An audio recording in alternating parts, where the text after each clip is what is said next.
Բարև ձեզ, ինչ տպավորություններ ստացաք զորահանդեսից։ Շատ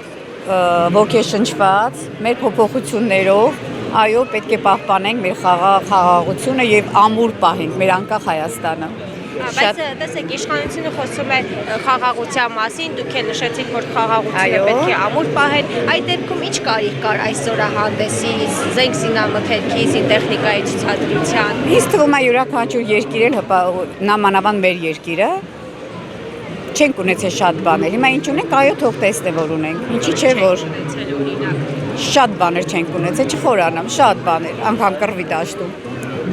Հիմա թող տեսնեն ու այո, ոչ թե հպարտանան, այո, ունենանք, որ մենք ապահով լինենք։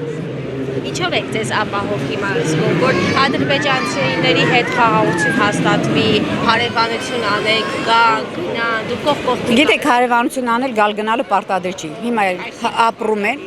ապրում են առանց գալ գնալ, բայց ապրում են խաղաղ մարդիկ հարևաններով։ Պարտադիր չի գան գնալ։ Այսինքն դուք վստահ եք, որ ադրբեջանցիները չեն գալու ձեր կողքի բնակարանը գնելու։ Այո, ես վստահ եմ։ Ինչով եք վստահ։ Վստահ եմ, որովհետև հիմա մեր կառավարությունը այո աշխատում են, եթե իհարկե բոլոր աշխատեն իրենց տեղում։ Բայց մեր Հայաստանի Հանրապետության ազգային ժողովի նախագահ Ալեն Սիմոնյանը դեռ ամիսներ առաջ ասեց, բոլորն էլ գալու որևէ հարցի առևտուր են անելու, կողքի ապրելու։ Եկեք, ես քաղաքականությամբ չեմ զբաղվում, բայց ինչ անում են ճիշտ են անում։ Վերջ, դրանով վերջ, չեն գալու։ Իսկ առաջին հանրապետությունից ինչ գիտեք, ինչ տեղեկություն ունեք, ինչով է կարևոր։ Նախ նրանով, որ հենց ունեցանք անկախություն, այ դրանով։ Իսկ երրորդ հանրապետության համար ինչ կարևորություն ունեցավ։ Մենք հիմա պիտի պահպանենք մեր անկախությունը եւ մեր խաղաղությունը, վերջ, այդքանը կարող եմ ասել։ Առաջին հանրապետությունից ինչ կարող եք ասել։ Եկեք, ես չեմ ուզում խորանալ,